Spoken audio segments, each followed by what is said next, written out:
Hello, my name is Mary, a reader in Portishead Parish. Well, Christmas is very nearly here. Are you ready, or are you rushing around trying to do those last-minute preparations? Thank you for taking the time to join me. While our thoughts are probably centred on celebrating the birth of Jesus, our lectionary reading for today is about another baby, John, who grew up to become known as John the Baptist. I'm reading from Luke chapter 1, commencing at verse 57. When it was time for Elizabeth to have her baby, she gave birth to a son. Her neighbours and relatives heard that the Lord had shown her great mercy, and they shared her joy. On the 8th day they came to circumcise the child, and they were going to name him after his father Zachariah. But his mother spoke up and said, "No, he is to be called John." They said to her, "There is no one among your relatives who has that name." Then they made signs to his father to find out what he would like to name the child. He asked for a writing tablet, and to everyone's astonishment he wrote, "His name is John." Immediately his mouth was opened and his tongue set free, and he began to speak, praising God. All the neighbours were filled with awe, and throughout the hill country of Judea, people were talking about all these things. Everyone who heard this wondered about it, asking, "What then is this child going to be?" For the Lord's hand was with him. Zachariah and Elizabeth were old and had had no children, which in those days was considered shameful. Zachariah was a priest, and when it was his turn to go into the temple to burn the incense, the angel Gabriel appeared to him with the news that his wife would bear him a son. Zachariah doubted the angel and was struck dumb because of his disbelief. We know that Elizabeth became pregnant and that Mary stayed with her when she too became pregnant after a visit from the angel. Elizabeth's baby leapt for joy in her womb at the arrival of Mary and her developing baby. All this time, Zachariah was unable to speak, and as our passage suggests, also unable to hear, as the people made signs to him about the name of his son. We live our lives bombarded with sound.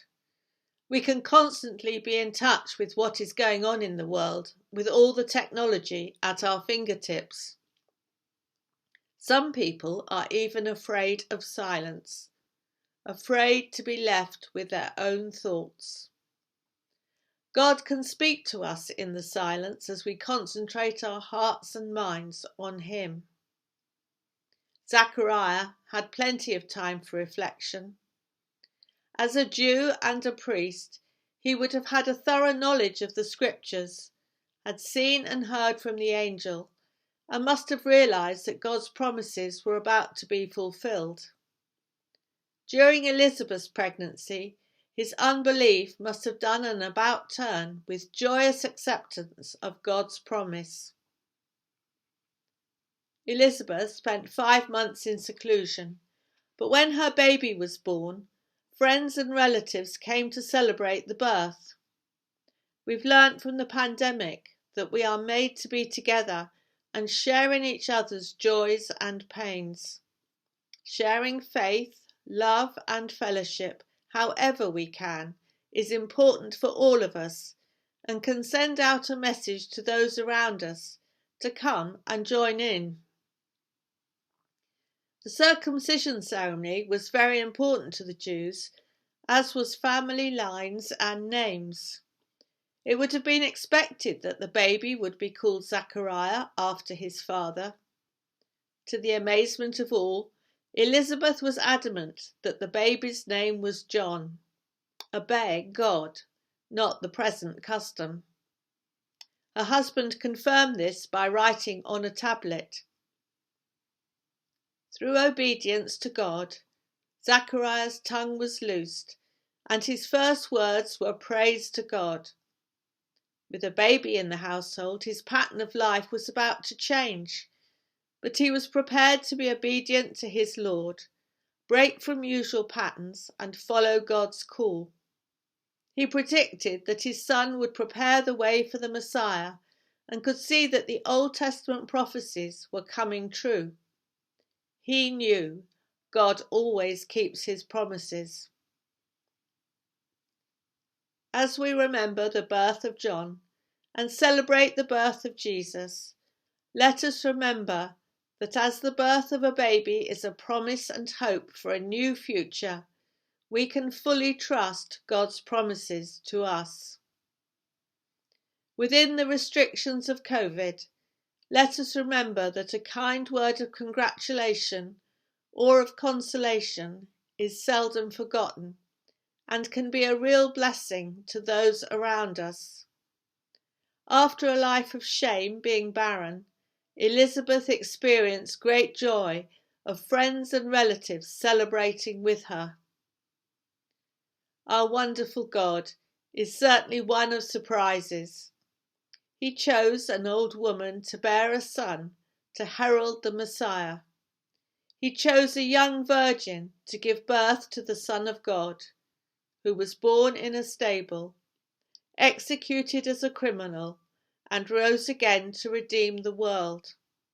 A God of joy and laughter. May you, in the days ahead, find time to reflect in silence, time to experience great joy with your Heavenly Father and with those around you, and be willing to be obedient to God's call in your life. I wish you a Christmas full of peace and real joy.